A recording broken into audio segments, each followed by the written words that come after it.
Olá, seja muito bem-vindo. Você está em Tela Política, o programa com entrevistas que tem marcado as nossas eleições agora em 2022. Recebendo aqui no nosso estúdio do SBT em São José do Rio Preto, Gabriel Colombo, candidato ao governo do estado pelo PCB. Muito obrigado pela sua presença aqui no programa. Eu que agradeço o convite, Casagrande. É uma grande satisfação estar aqui podendo apresentar nossa candidatura e nossas propostas para o governo de São Paulo. Bom, vamos lá. Você deu declarações públicas de que sua candidatura representa uma proposta radical e popular da esquerda socialista. Quais os pilares desse radicalismo, se assim a gente pode chamar, ou seja, aquilo que você não abre mão? Perfeito, Casagrande. É sempre bom lembrar que radical é aquilo que vai à raiz dos problemas. Então a gente pauta que hoje a gente tem governos que privilegiam a minoria mais rica, mais poderosa econômica e politicamente da nossa população, enquanto deixam a grande maioria, que é a trabalhadora, que constrói a riqueza desse país em situação de desemprego, baixos salários, falta de moradia, precariedade no saneamento básico e nos serviços de serviços públicos de uma maneira generalizada, como a saúde e a educação, o transporte público, por exemplo. Transformar isso radicalmente é alterar esse quadro, é trazer o povo para o poder, é apresentar uma proposta. Nossa candidatura caminha junto com a construção do poder popular e diz e afirma que todos podem e devem ter emprego de qualidade, com bons salários, ter uma moradia digna, ter acesso à saúde de qualidade no serviço público, não sucateado como nós temos hoje, ter uma educação de qualidade do ensino básico ao superior, público e para todos, ter um transporte de qualidade, enfim, vida digna para todo mundo. A gente é um estado mais rico do país, responsável por 1/3 do PIB produzido no país. São 45 milhões de habitantes e a gente tem condições, se a gente pautar os interesses da maioria, as demandas da maioria da nossa população, de construir uma sociedade radicalmente diferente. E é popular porque é justamente pensando na maioria do nosso povo, que é a classe trabalhadora. Você falando em classe trabalhadora, falando em mercado de trabalho, você defende que São Paulo seja talvez a locomotiva que puxe a ideia de uma jornada de trabalho reduzida de 30 horas semanais sem a redução de salário. Como fazer isso? Perfeito. É importante dizer, em primeiro lugar, que a gente vai completar em 2023 80 anos com a jornada de trabalho de 44 horas. Nesses 80 anos, a gente teve um desenvolvimento enorme de ciência e tecnologia, inclusive agora com os processos de informatização, de robotização, até mesmo na indústria, mas sobretudo nos serviços, que reduziu a necessidade do trabalho humano em diversos ramos da produção, do trabalho na sociedade. No entanto, isso não foi distribuído igualmente. A gente tem trabalhadores que continuam tendo jornadas extensas, que são extenuantes, promovem exaustão física e também mental, que tem sido um grande problema do nosso século, o sofrimento psíquico, depressão, ansiedade, difícil quem não sofre com isso hoje, e a gente aumentou um desemprego estrutural, porque a gente tem uma demanda menor, mas ao invés de menos tempo trabalhado por cada um, garantindo salários e tendo mais tempo para todos, para ter tempo de lazer, tempo com a família, tempo para religião, tempo para o esporte, tempo para a cultura, a gente fica muito concentrado no trabalho, enquanto quem explora o trabalho, quem tem os grandes meios de produção, está crescendo muito a sua apropriação da riqueza. Isso ficou muito explícito durante o período da pandemia, em que os pouco mais de 60 bilionários enriqueceram suas fortunas em 30% no Brasil e 90% da população, que é a maioria trabalhadora, reduziu seus rendimentos. Então, pensar a jornada de trabalho tem esse pressuposto. A gente tem que distribuir melhor a necessidade de trabalho socialmente para que todos trabalhem por menos tempo e tenham melhores condições de vida. A gente pensa que a gente pode fazer isso a partir das empresas públicas, com uma retomada do investimento estatal na economia, com a recriação de empresas públicas, com a ampliação do concurso público e fazer isso a partir do próprio Estado, por exemplo, como exemplo. E o que tiver de contratação de serviços também fazer essa exigência às empresas que são contratadas, que cumpram a jornada de trabalho de 30 horas. E lutar nacionalmente. Acho que todas as bandeiras que a gente defende, a gente pauta que tem, obviamente, algo que é do nosso alcance, da nossa alçada diretamente enquanto governo do Estado, mas quem comanda um Estado com 45 milhões de habitantes e 1/3 do PIB do país tem que se inserir em todo o debate público a favor, dando voz à maioria trabalhadora da população. Você citou a questão do concurso público, inclusive no seu plano de governo tem a defesa de um concurso público emergencial para repor todas as falhas do déficit de funcionários. A gente sabe que política também é negociação. Então, como convencer aqueles que acreditam em uma máquina mais enxuta, com menos funcionalismo público, de que esse é o caminho ideal, de que esse é o caminho correto? Casagrande, é muito interessante que se a gente consulta, né, as pesquisas que tem a população sobre as privatizações ou sobre os serviços públicos, a população é a favor, né, da estatização, é contrária às privatizações, que eu acho que é o lugar que se expressa mais o efeito desse enxugamento do Estado diretamente para as pessoas. E quando a gente relaciona que não ter concurso público na educação desde 2013 é um dos resultados, né, tem como consequência a redução da qualidade da educação no estado de São Paulo, né, que não ter concurso na saúde, porque está sendo tudo terceirizado para as organizações sociais da saúde ou contratado diretamente, né, com planos e hospitais privados, também tem reduzido a capacidade, chegando a filas enormes no estado de São Paulo, né, para exames e cirurgias com em torno de 500 mil de pessoas. Quando a gente coloca isso para o debate público, a gente tem condição de convencer as pessoas que favoravelmente já defendem uma condição melhor, né, maior contratação para o serviço público, até porque diretamente vão ser beneficiadas com a geração de emprego, que é um grande drama do que a gente tem hoje. Esse enxugamento do Estado contribuiu em muito para a promoção do desemprego que a gente tem hoje. A gente tem que pensar que não são só, né, o cerca aí de 3 milhões de pessoas desempregadas e subocupadas no estado de São Paulo, mas que a gente tem um alto índice de informalidade, que no Brasil é quase metade da força de trabalho, né, da população economicamente ativa. Isso é muito grave. A gente precisa formalizar essas pessoas, trazer, né, para o trabalho com a garantia do emprego digno, inclusive para a gente desenvolver economicamente. Então, em suma, né, colocar isso no debate público, não ser algo fechado, né, num esquema com a Alesp, por exemplo, né, que se feche em conversas de gabinete ou nesse esquema, né, de governar por coalizão, né, de pensar as trocas, que isso é espaço, inclusive, para muita corrupção e para se distanciar dos interesses da maioria da população, mas é trazer a população junto para definir sobre isso. Se tivermos muitos entraves, inclusive realizando plebiscitos, né? Se a população for a favor e tivermos entraves na Alesp, chamando e participando de mobilizações de lutas, né, pela abertura e pela ampliação, né, do serviço público e da contratação das empresas públicas no estado de São Paulo. Você citou a Alesp, acho que até um ponto que eu quero tocar com você, o atual governo hoje tem maioria na Alesp, então governa, digamos, com um pouco mais de tranquilidade. Uhum. Se você for eleito, como vai conseguir governar o estado de São Paulo, o principal estado do Brasil, sem ter essa relação próxima, Perfeito. enfim, essa harmonia entre os poderes? Assim como o nosso compromisso agora é com o povo, a gente também quer trazer o povo para governar junto. O que eu quero dizer com isso? A gente não pode ficar refém dessa correlação de forças que existe na Alesp. A participação política da maioria trabalhadora da população não pode se restringir a cada 2 anos e apertar alguns números na urna. Ela tem que se fazer cotidianamente nos seus espaços de estudo, de trabalho, né, de moradia, mas também debatendo as grandes questões que dizem respeito à sociedade, mais especificamente aqui ao estado de São Paulo. Então isso é trazer a população para poder governar junto. E a gente pensa agora no momento eleitoral que todos os candidatos ao governo vão, né, em ocupações, em bairros populares, né, virou até meme agora a questão de ir na feira para comer um pastel com caldo de cana ou um pastel, né, com um cafezinho, só que depois de eleitos somem, se fecham nos gabinetes e trabalham só para dentro da Alesp, atendendo aos interesses pessoais, né, e ao lobby daqueles, né, dos grandes empresários, dos multimilionários e dos bilionários, e esquecem do povo. Se a gente conversa com a população, essa é a grande descrição dos políticos, inclusive. Estão aqui na época da campanha, depois somem, né, e governam contra nós. Inclusive, a gente tem uma alta taxa de abstenção, né, e de votos nulos e brancos nas eleições de São Paulo, que é algo entre 20% a 30% do colégio eleitoral em São Paulo. Né? Isso expressa quase, né, algo entre 6 a 10 milhões de pessoas que deixam de votar, grande parte por não acreditar nesse sistema político e que eleger as pessoas vai resolver.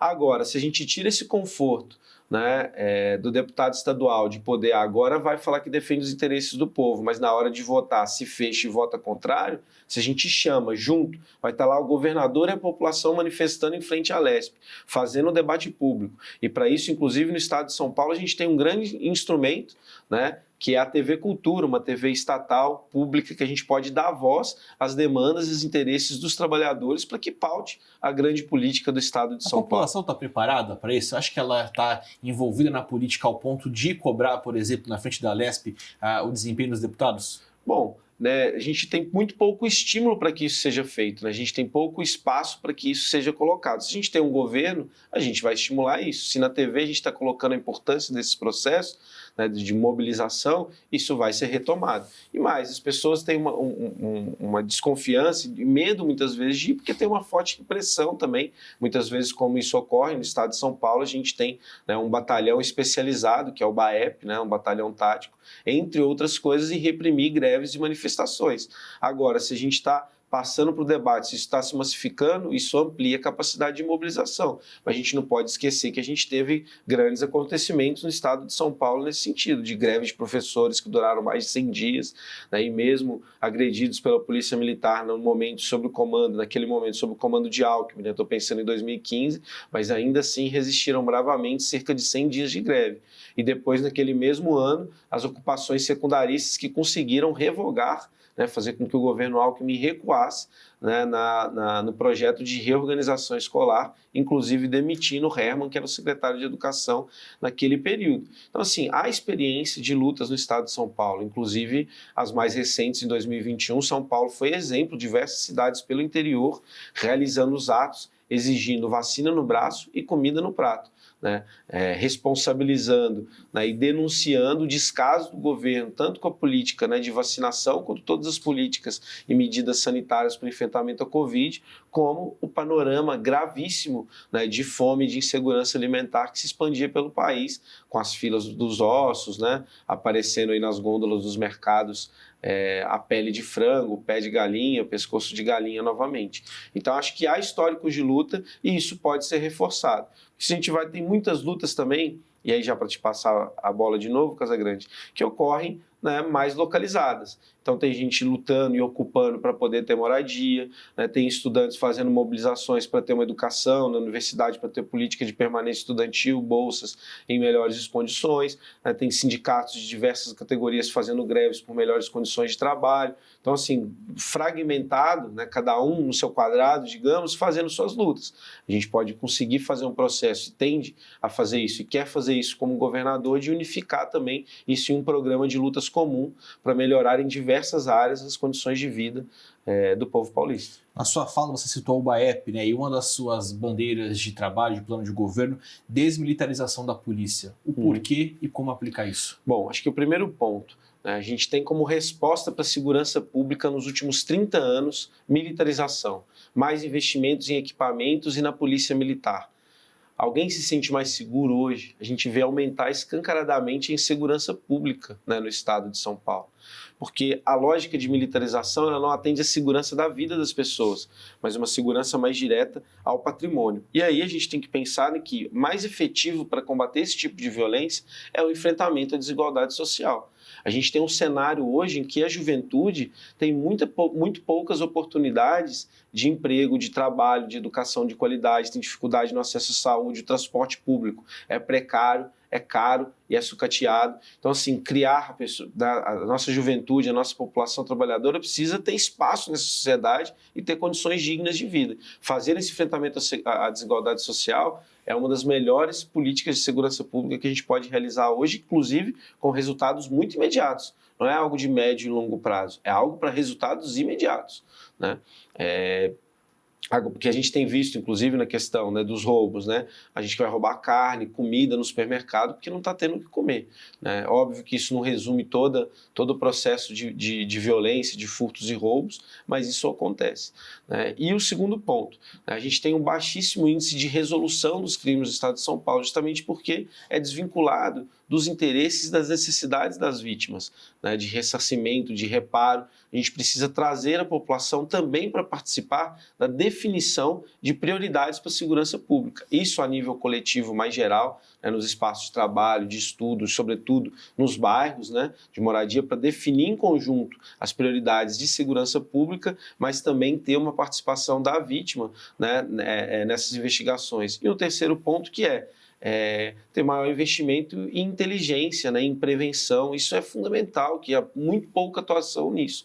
A gente tem uma atuação a posteriori, que em muitos casos agrava a situação de violência. Não à toa, a Polícia do Estado de São Paulo já foi uma das que mais matou no país. A gente teve anos, né, em que o nível de homicídios praticados pela Polícia Militar foi próximo, né, a 1.000 homicídios em um ano. Isso é muito grave. As mortes de policiais, né, por outro lado, também demonstram que isso é quase um quadro, né, de guerra civil, e isso não resolve, né, não dá condições de melhoria da segurança pública. Vamos mudar um pouco a chave, quero falar um pouco sobre privatizações. O estado de São Paulo é conhecido nacionalmente pelo volume de rodovias na mão da iniciativa privada. Como que você enxerga esse modelo de concessão que é implementado em São Paulo hoje? E já emendo uma segunda pergunta. O DR, por exemplo, teria condições de manter a estrutura das rodovias no mesmo padrão de qualidade que as concessionárias colocam? Sim. Ótima questão, Casagrande. Hoje a gente saiu de São Carlos, veio aqui para Rio Preto. A gente pagou, né, em 200 quilômetros quase R$50 de pedágio. Um deles era R$18,70. Isso é muito abusivo. E a gente olha o lucro das concessionárias das rodovias, né, que a gente tem chamado de uma verdadeira máfia dos transportes, porque esses grupos, né, não atuam somente na concessão de rodovias, mas também de transporte público nas cidades, metropolitano, né, o caso que a gente tem, né, da Bandeirantes em Anguera, o grupo CCR Ruas, né, que também, né, através da Via Mobilidade, pegou a concessão da CPTM, as linhas 8 e 9 em São Paulo, inclusive foi apelidada de Via Calamidade. Né? Isso é feito, né? Esse pedágio abusivo é para poder garantir o lucro dessas concessionárias. Tanto que agora, por um motivo eleitoreiro, o Rodrigo Garcia quis congelar o preço dos pedágios, mas a Artesp entrou com complementação para poder garantir o lucro dessas concessionárias. O que a gente precisa, inclusive, para gerar emprego, né, é ter, por um lado, né, um departamento de estrada e rodagens efetivo que atue, né, na ampliação, na manutenção das rodovias no estado de São Paulo, não só as principais, e por outro lado a gente defende, tanto para a construção de habitação popular, mas também para todas as necessidades de transporte, uma empresa pública de construção civil, porque isso gera emprego muito rapidamente e atende às necessidades de infraestrutura e, como eu disse, também de moradia para a população. Só que tem um outro ponto. Para a gente melhorar as condições da rodovia e de transporte no estado de São Paulo, a gente precisa retomar as ferrovias aqui no estado. Hoje, o modal rodoviário é responsável por 75% do transporte de cargas e pessoas no estado de São Paulo. Nós sabemos o papel que as ferrovias tiveram para conectar todo o estado, a importância que tiveram no transporte de cargas e de pessoas, inclusive para vincular e dar uma dinâmica socioeconômica para os interiores e também cultural e política fundamental. Isso precisa ser retomado. A FEPASA foi privatizada, né, nesse processo de privatizações e concessões promovidos ao longo dos 28 anos de governos do PSDB aqui no estado de São Paulo. Isso foi um grande prejuízo para a maioria trabalhadora da população, que agora depende somente das rodovias, e rodovia com muito transporte de carga, com tráfego pesado de caminhões, fica mais lenta e desgasta, exige maior empenho e manutenção, quando esse transporte de carga realizado por ferrovia é muito mais barato e muito mais fácil de ser mantido, e podemos pensar também em trens de alta velocidade para conectar, né, e garantir o transporte de pessoas por todo o estado de São Paulo.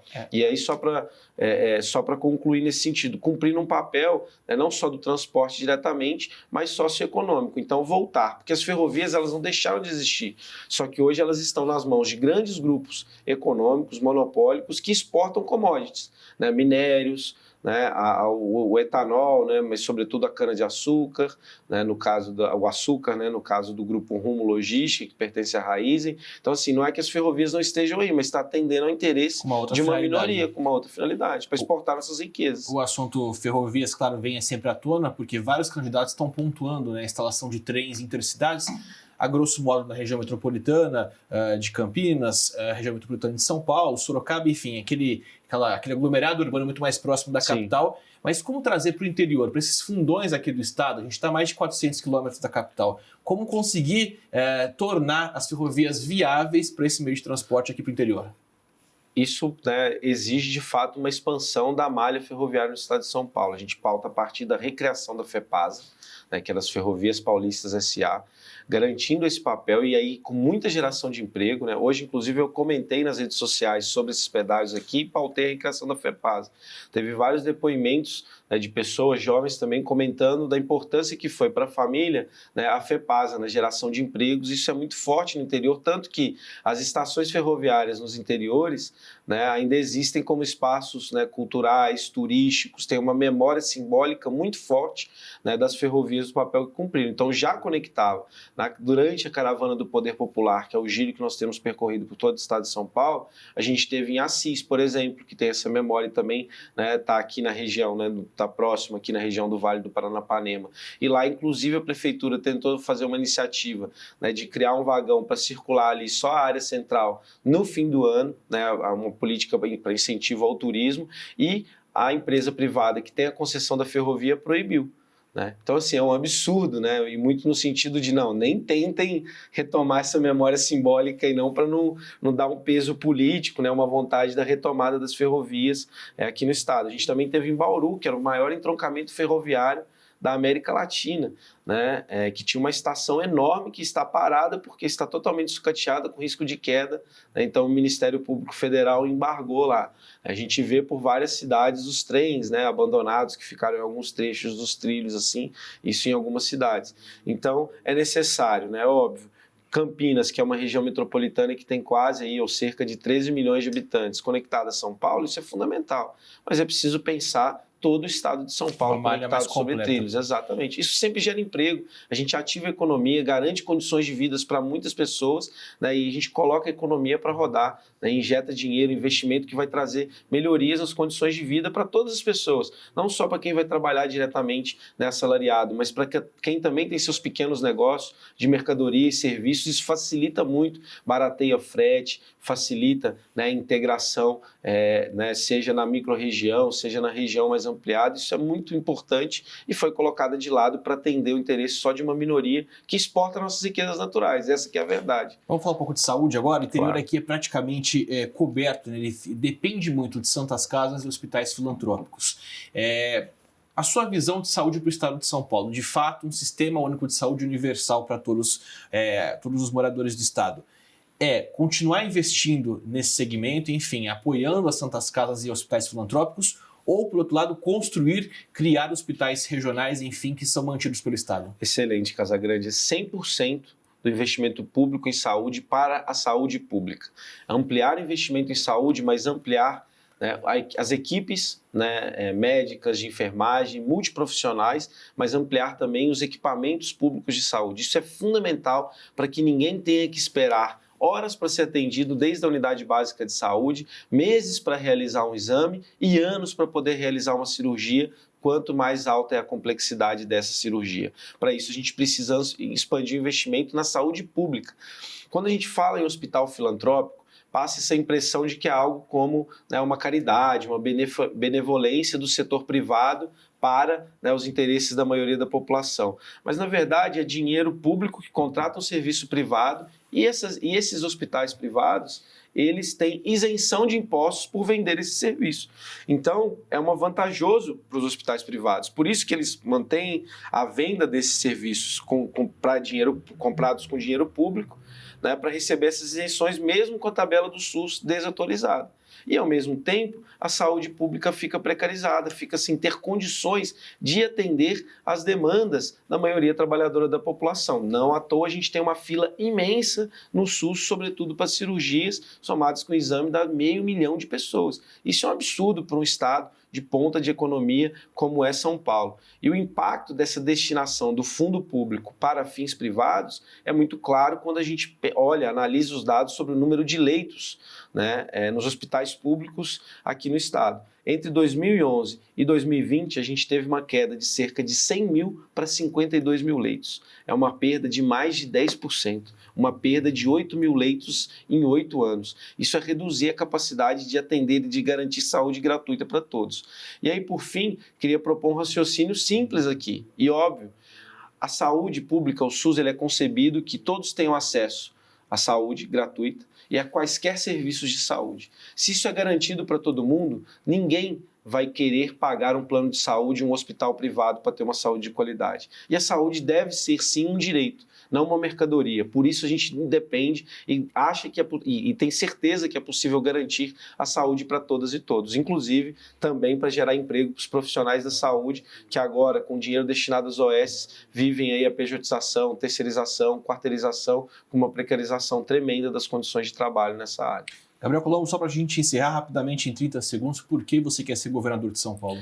Bom, eu quero ser governador de São Paulo para atender os interesses da maioria da população. Tenho clareza que a gente não vai vencer esse ano, mas a gente quer fortalecer uma alternativa popular, radical e socialista. A eleição tem 2 turnos. No primeiro é fundamental a gente fortalecer aquelas, como a nossa, que só tem compromisso com a maioria trabalhadora da população. A gente não tem rabo preso com os grandes empresários, multimilionários e bilionários. Por isso eu convido vocês a conhecerem mais nossa candidatura pelas redes sociais, Gabriel Colombo PCB, no Instagram e no Twitter, no Instagram e no Facebook, Colombo PCB no Twitter, para acompanhar nossas propostas e fortalecer essa iniciativa que vai ser fundamental. E se organizar politicamente. Nós apresentamos um programa não só para as eleições, um programa de lutas para trazer dignidade para a maioria da nossa população. Sérgio Candidato, muito obrigado pela sua participação aqui no Tela Política. Eu que agradeço, Casa Grande, foi um grande prazer.